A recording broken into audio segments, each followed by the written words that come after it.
Hello, and welcome back to the Build to Brand podcast. It is your host, Deja, and I am super excited today, guys.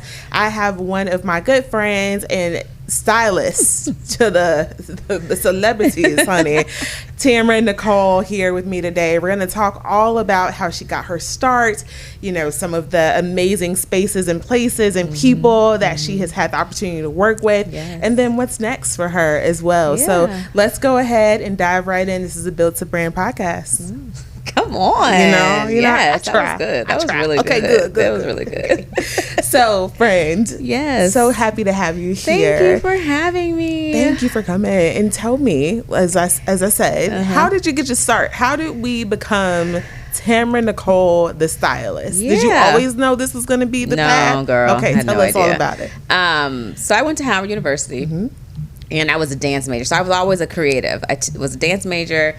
The program was very intense. They told me I wasn't going to be able to like pledge, have fun, do all these things. And I was like, I'm out of here. I'm from Houston, Texas, specifically Katy. I went to an HBCU. I was like, I got to go because I'm trying to do all the things.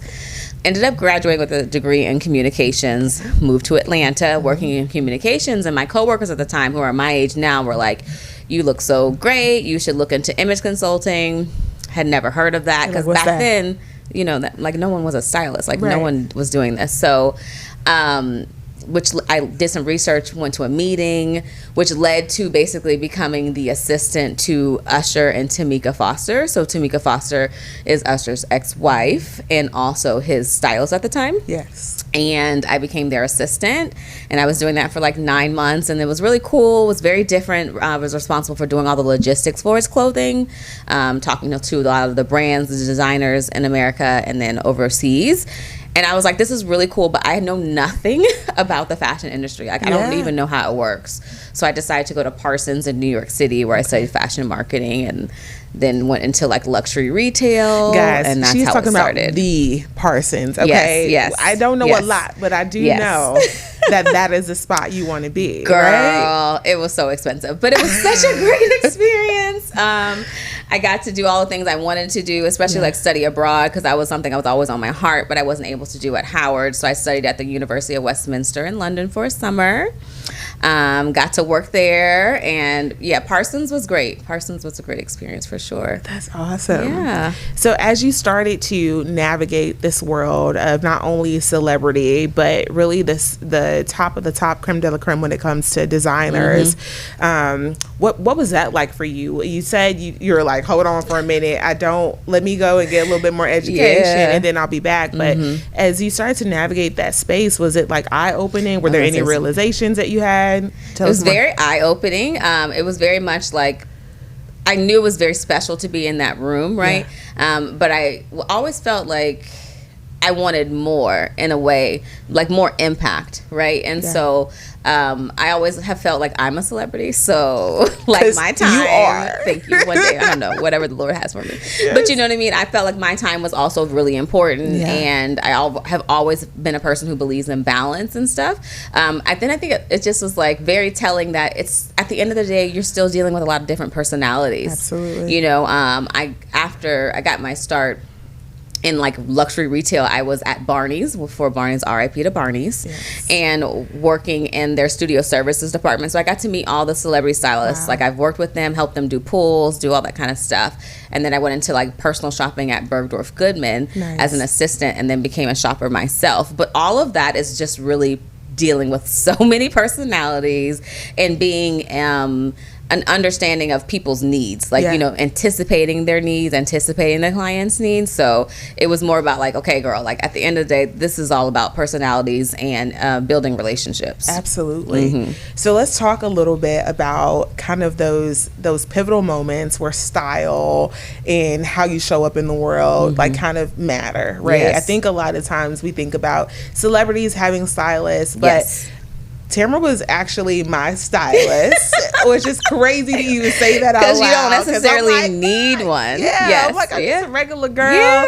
But let's talk about that, right? And I mean, I think that experience for me was transformational, you know, to have someone really look at me and my frame and say, like, this is the direction that you should be headed, not only about like my figure, but also the things that I was trying to accomplish at the time professionally. Yes. Coming to Dallas. So talk to us a little bit about like when you need a stylist and kind of what that does for us as human beings. I think even from a psychological perspective. Yeah, I definitely feel like you need a stylist almost all the time. Like you just need like a stylist on retainer type thing, and you just come to them when you have something special. But through my styling agency, Tamra Nicole Styling Agency, I talk a lot about dressing for your body type. So that's what you and I were talking about when I was with my prior company, and talking about I'm a teaching stylist at the same time. So I'm teaching you how to elevate your look, right?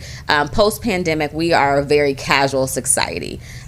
People are wearing sneakers to work. You're wearing your denim, of course. They're wearing joggers, all those types of things.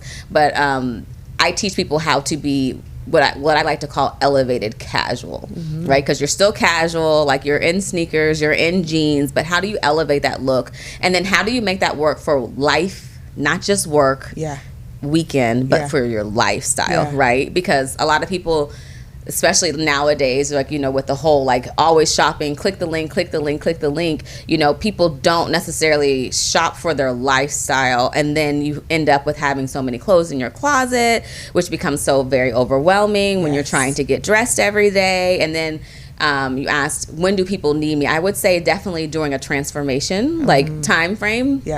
As I've mentioned to you before, like in our personal conversations, I'll be 42 this year, and she looks good. Hey, hi. And when I was 39, my body was just like changing. I mean, of course, it was like right before the pandemic and stuff. I was in the best shape of my life again. I was like doing all the things, working out all the time, had trainers, and then the pandemic hit and I gained all this weight. So I just assumed it was just stress weight because we're in a freaking pandemic, people. Like, what's happening, right? But then when I got back on my routine, it wasn't moving. So I'm like been talking about some of the issues that I was having, which was being sleep deprived all the time, always being hungry, and then like I said, the weight was just like sticking on me like white on rice. I literally was in my client's closet doing a closet edit, another service that I offered through my styling agency. We're gonna talk about that. My client happened to be, she's a Black woman and she's a nurse practitioner. So I'm telling her about all the issues I'm having. She's like, your hormones are off. You need to come see me immediately. And I'm just like, but I've gone to the top hormone specialist in Dallas 3 times. Like throughout the years, and he's like, everything is fine, your levels are normal. They're like, they're not necessarily looking for what I'm looking for. I went to her at her med spa and she's like, you are perimenopause, which I had never even heard of. I didn't even know what that terminology was. I was the first girlfriend in my group to be diagnosed with that, and then that just explained so much about why my body was changing. Aha moments when it comes to like your body, and because you're like, I know something, girl, is up. And it was so hard. I mean, like, and I am definitely the type of person where I try to live out loud what I'm speaking, when I'm preaching, when I'm teaching, and so I'm like, it's hard for me. It was very hard for me to show up in the world and to get dressed every day because I'm like, my body is changing. This is kind of out of my control. I knew my body was going to change, but I thought it would change only if I had a baby. I haven't been blessed to have a baby yet. The Lord hasn't given me that yet. So I'm like, okay, so this is a whole new thing that is like kind of messing up my mental at the same time. And that's when I really started to really teach dressing for your right now body. And so that's what I'm always saying, women specifically, our bodies are always changing, whether it's hormonal, whether it's just life, you've had a baby, whatever. And people will always say to me, well, Tamra, I want to use you. I can't wait to use you, but I want to wait until I lose this weight, and I'm like, I completely understand that. But baby, life still shows up. You still have events to go to. You still got to go to work. You can't be out here naked in the world. Like, you will get fined. You will get arrested. Like, you need to still be able to show up. So I'm constantly teaching people how to dress in that intermediate where you're just trying to figure out, like, okay, well, I'm in transformation, and how do I show up and still show up confidently? Because when you don't show up confidently, you are, again, that mental, you're like like a little sad, like, your mood is low, your energy is low. So I'm always teaching people how to overcome those things. I think that's phenomenal, and thank you for being so transparent about your journey. Let's talk about my talk about. Let's talk about closet edit. Yes. Tell us more. What is that? Why is it imperative? And I think a good point that you made earlier is that we're all right now consuming a lot of fast fashion. Yes. And what that means is that you get into your closet and you're like, Lord, there's so much in here. So much stuff. So let's talk about a closet edit and like how that can also be transformational. For sure. So my closet edits are more than just home organization. Like we're just, yes, I'm going to come into your closet and I'm going to organize it. I organize it by color and by category, even by sleeve length. Some of my clients will like to do like work and weekend. I like to do it all. And again, because your closet should be based off your lifestyle. The point of a closet edit is for your closet to feel like a mini boutique. So you feel excited when you're going in to get dressed every morning. But we're taking it a step further than just doing the organizations. We do outfit curation. So we're creating new looks out of things that you already have. I mean, I know you have like 5 pieces at least in the closet that you're like, I love this. I just don't know how to wear it. Exactly. Or I wear only the same way every time. Sometimes you just need a second set of eyes to come in and be like, hey, this is how you go ahead and like make this, rework this, right? Love that. I also like to create what I call an intentional shopping list, because you should be shopping with intention. Right? Because there's like fast fashion, which I love. I still love fast fashion. The whole click the link. But you still need to be buying things that you love, right? That you like absolutely love. It fits you well, because those are things you're gonna wear. Exactly. You know, I can't tell you how many clients and just friends in general who are like, I have so many clothes in my closet, but I wear the same 5 pieces all the time. Guilty. And it's because you don't love every part of your closet, you know. And I've even for myself, I've had to learn how to, in every avenue, like I told myself a long time ago, I just want to look cool. I don't know what that means, but I just want to look cool. So whether I'm running to the grocery store or whether I'm on set for something, I want to look cool. So I had to take that time to invest in pieces that's going to make me feel cool and feel confident in every avenue. So let's talk a little bit about high, low. Kind of really thinking about budgeting when it comes to fashion, because I think a big part of fast fashion that is so appealing is they have crazy sales. You're getting things for what you feel like is a amazing deal and a steal, right? But then there's also this tier of individuals who it seems like dress in your Prada down, Gucci down all the time. Like, do you feel like there's balance? Like, and then how do you even... let's start there, because then I have another question. Is there balance when it comes to do that? you feel like there is some balance between high and low? Like you should invest in pieces. Correct, for sure. But I think there is a purpose for everyone's definition of high low is different. And that's something that I'm learning, like even for myself. Coming from the world of luxury retail, I just knew I was going to be Gucci down. Like, baby, I was going to have all, at this age for sure. I would have all the designer. Then I realized like how much designer costs. Especially not being like a full employee where you're feeling like you're getting this discount. That stuff is very expensive, and that's also how you can go into debt. Like trying to keep up with the Joneses, definitely not here for any of that, right? So I think you have to determine, like, based on your budget and where you are in life, what is going to be your high and your low. What is going to be something that you're going to invest in, and something that you're just going to go for fast fashion. I always say when it comes to like good denim, especially as a woman of color, we have curves. I would always try to invest in good quality denim. The good thing is that most fast fashion retailers have good quality denim nowadays. That used to not be the case even 5 years ago. Like when we were working together before, that wasn't the case. That's so true. You know, they've invested in those things. But really determining like what your budget is and what's going to be a high and then what's going to be a low for you. So let's remove a little bit of the mystique. Because I think when we talk about staying within your means but having this desire to show up in a really sophisticated way.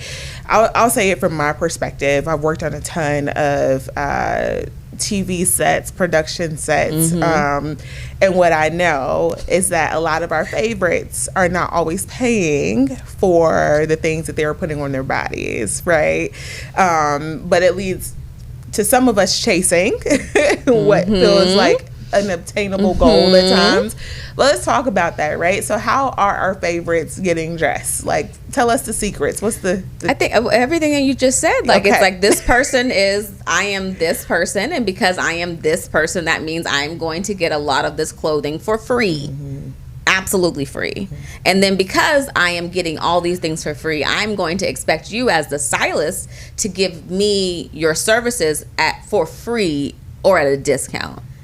And that's just not how things go. Not in my world. I mean, yes, like I love doing things. Part of my service is I do speaking engagements, speaking to the youth for free. You know, there's things that I'm going to always do for free because I have a servant heart. That is something that it means a lot to me. But the average person does not know that the person that you're seeing in this commercial didn't pay for not one garment that they have on, not even that jewelry. They're returning all of those things. And then so you're thinking like, okay, like, well, I have to have the best of the best. And if you can afford it, baby, more power to you. That's a blessing, like, literally. Yeah. But that's why I said, like, I think it's really important for you to know, like, what is going to be your high and low based off of your budget.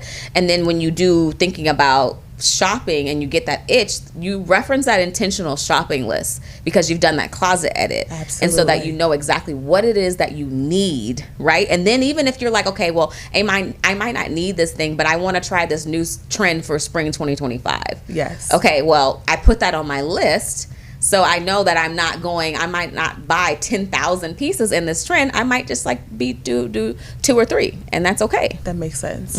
Okay.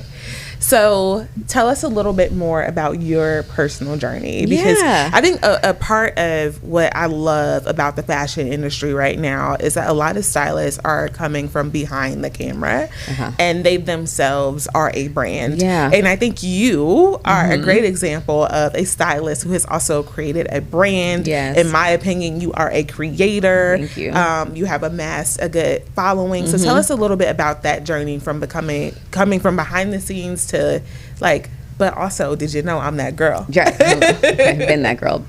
So it's been hard though. I won't say it's not like an easy transition for sure, because I don't consider myself to be like, I don't think there's an average creator, but if there was an average creator, right? I'm not going to tell you to like, yes, I'm linking things when I'm shopping or I'm posting, but I'm not telling you to buy everything all the time, because I don't believe in that. Not because you don't have good stuff or these retailers like don't have great items or it doesn't look great on you, but it's because of that mental component. Like I said, like you're overdoing it. Right. And then when you go to get dressed every day, you're like, I know nothing that's in my closet. I have so much stuff that has tags on it.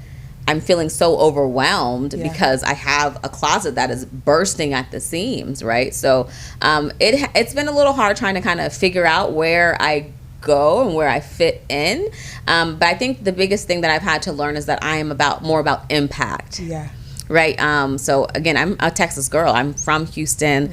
I lived various places. And I remember even when I was studying communications, my professors at Howard were like, you want to go back to the South? That is not what you're supposed to be doing. You need to be here on the East Coast. When I was leaving New York City to come to Dallas and saying that I want to have a career in fashion in Texas. Listen, everybody was like, you want to be an advertiser in Texas? Like, where are you going? What are you doing? What are you doing? That is not how you do it. But I have always been a woman of stepping out on faith, letting God lead me. And I do believe God has led me here.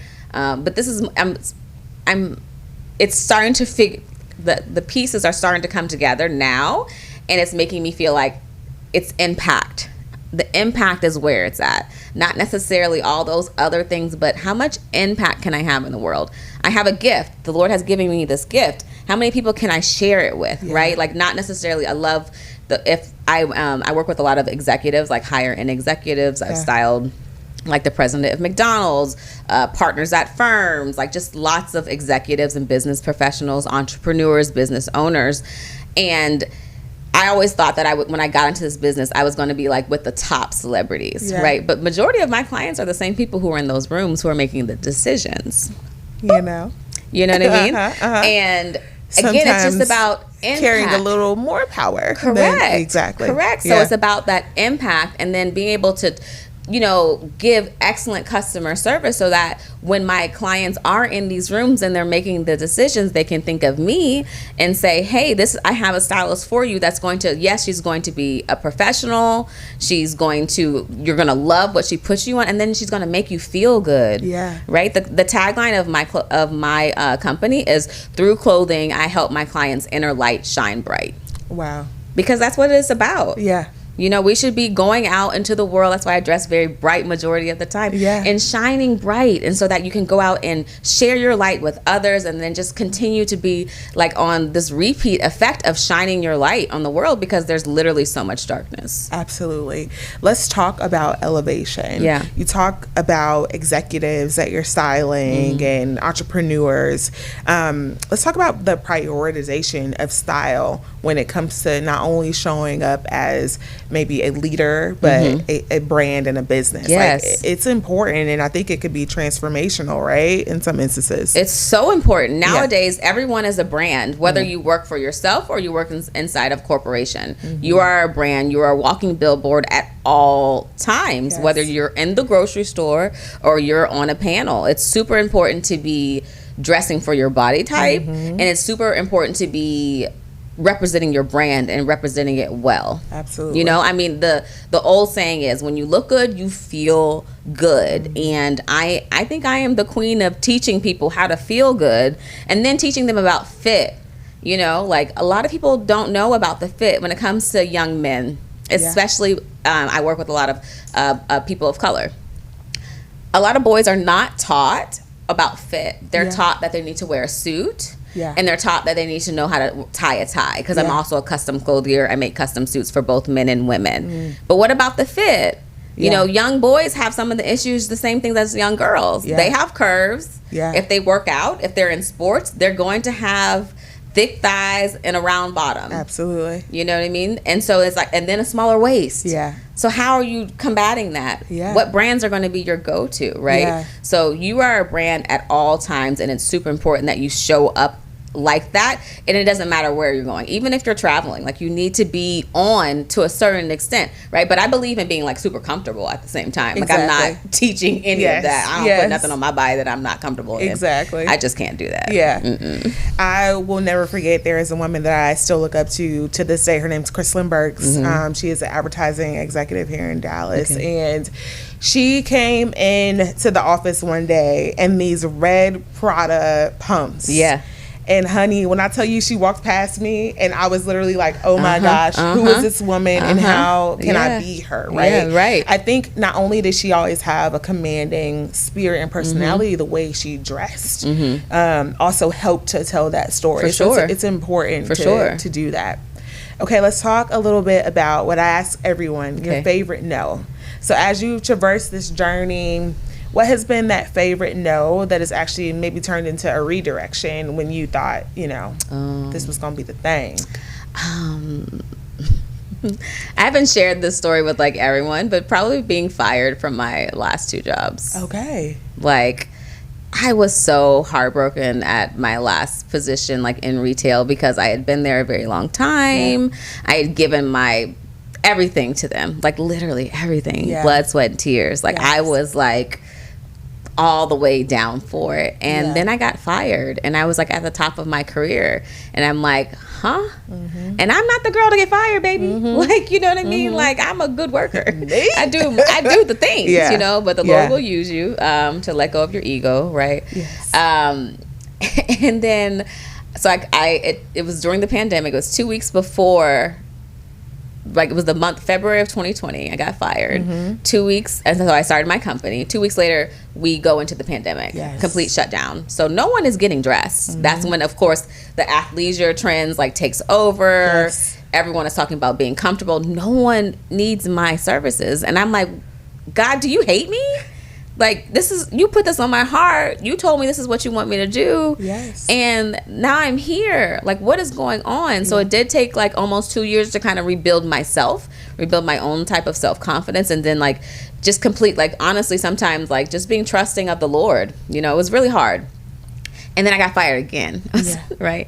And I'm like, and then every time I try to look for a new job or something like that, like it just continues to not happen. Yeah. But when I got fired that second time, I was like, you know, I had been there before. I had seen how bad it was. And I had continued, the Lord continued to provide. Prepared. Yeah. I was fine, right? Yeah. I made it. At the end of the day, I made it and I was Yes. okay. And I was stronger from it. I'm so proud of you. Thank you. Thank you. Because it was tough. I mean, like, no one wants to, you know, like it's a complete blow to our egos.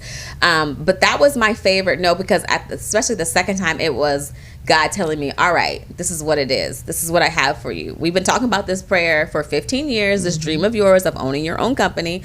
My clients had started to come back to me. My top client reached back out and was like consistent. And I was like, well, maybe I can do this. Yeah. Like, maybe this is the time. It's scary every day. Oh my gosh. But I'm doing it. Okay, so tell us what's next for Tamra Nicole. So as I mentioned before, I've just been hearing the word impact. Impact. And I am a teaching stylist at the same time. So I've always wanted to have, and I haven't said this publicly, I've always wanted to have my own fashion school where I'm teaching women to be a stylist. And then not just to be a stylist, but to also deal with those different personalities. Because that's a lot of it, what it goes down to, which is customer service, right? And being a true professional. Exactly. So I would love to be able to launch my school finally.